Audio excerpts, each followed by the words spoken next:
Hello.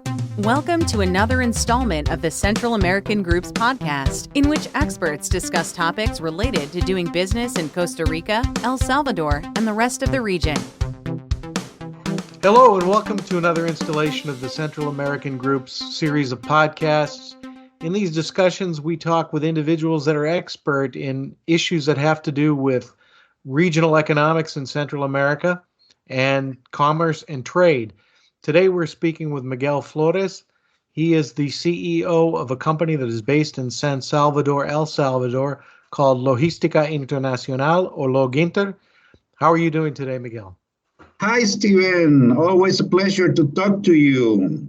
I hope we can provide and interchange some good information on this podcast. Well, I'm sure we will. Today, the discussion is around the port of Acajutla, which is located in El Salvador. Can you tell us a little bit about where that is in terms of the geography of your country? Yes, Acajutla, it is our main port. It is located in the state of Sonsonate, which is the northeast part of El Salvador. As a reference, is close to Guatemala. When did the operations at Acajutla begin? Acajutla port is managed by a governmental entity called CEPA, which means Comisión Ejecutiva Portuaria Autónoma.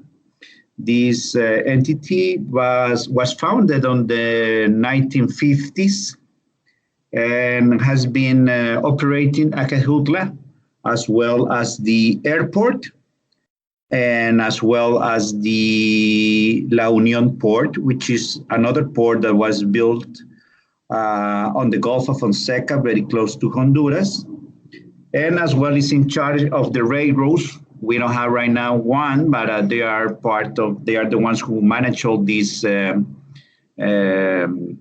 logistic corridors for our country. What type of vessels does the port accommodate?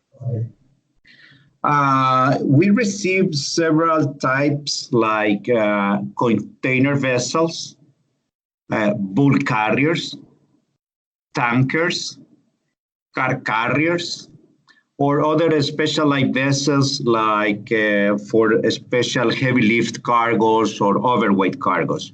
So the port is very well prepared for receiving basically every type of vessels, including cruise ships, which is a very interesting part of this type of vessels calling our ports.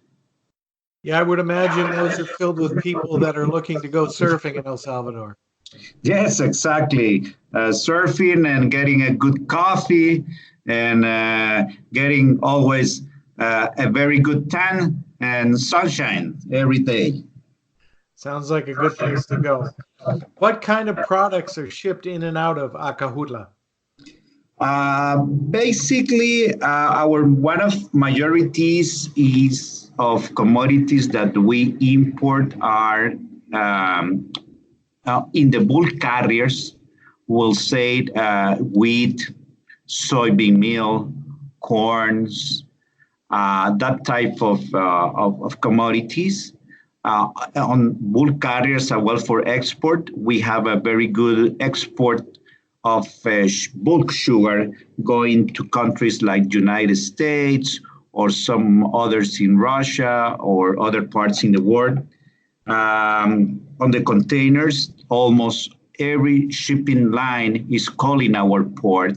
Can mention Maersk, WAN, MSC, Costco, CMI, CGM, APL. Those are the ones that are from the top of my mind, but almost every shipping line is calling our port. In terms of tanker vessels, this is a very interesting point because besides going to the pier of CEPA, there are 3 different marine terminals who can as well accommodate tanker ships.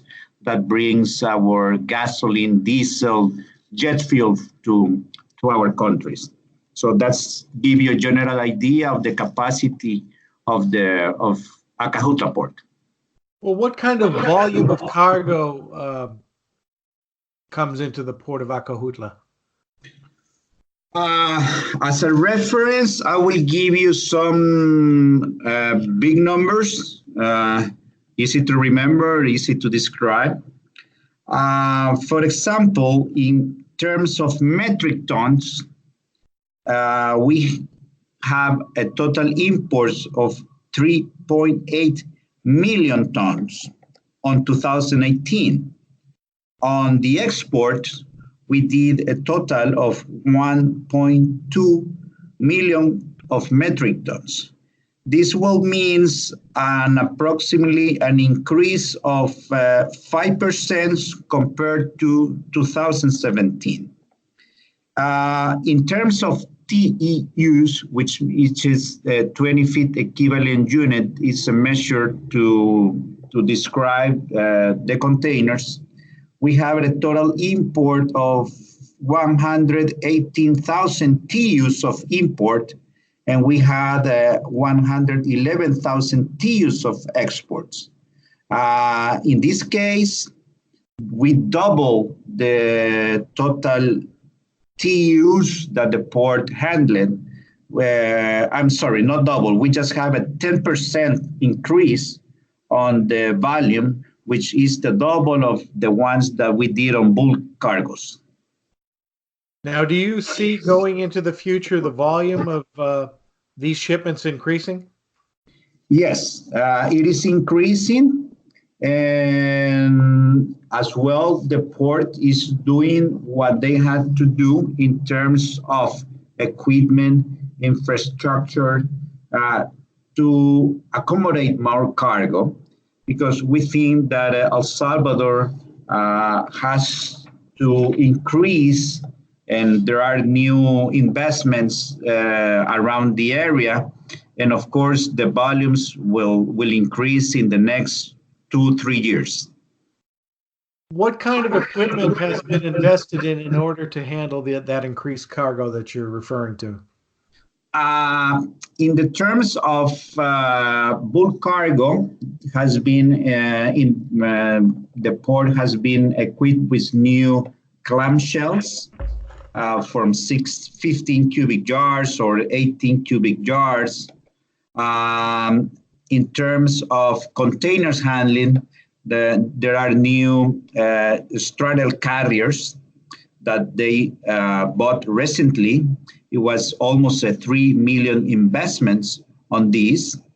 As well, the roads itself, everything that goes in and out to the piers has been given a very good maintenance to facilitate the transportation of the containers or all the cargo that is being handled on the port.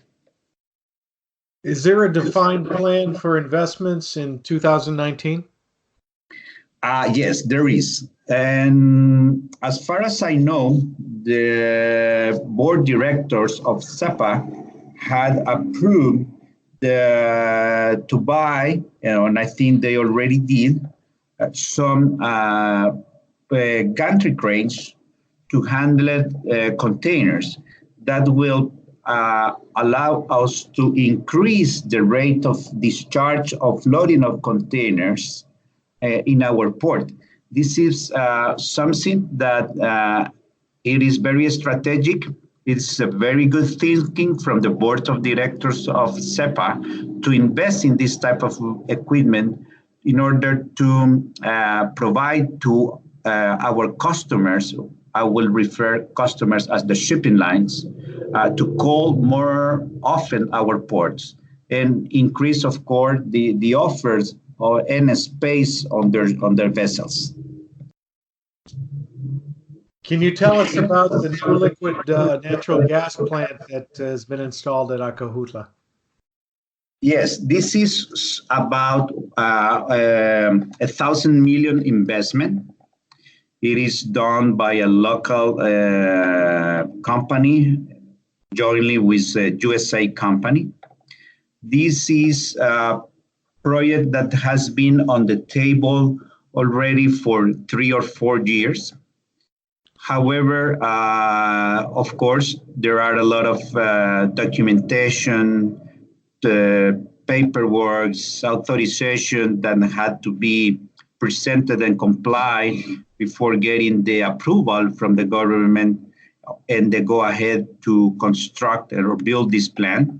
Is going to be a facility where one storage vessel will receive several ships where they will storage and will liquidate the gas and will generate electrical energy that has been I think it's 350 or 380 megawatts that this plant is going to generate.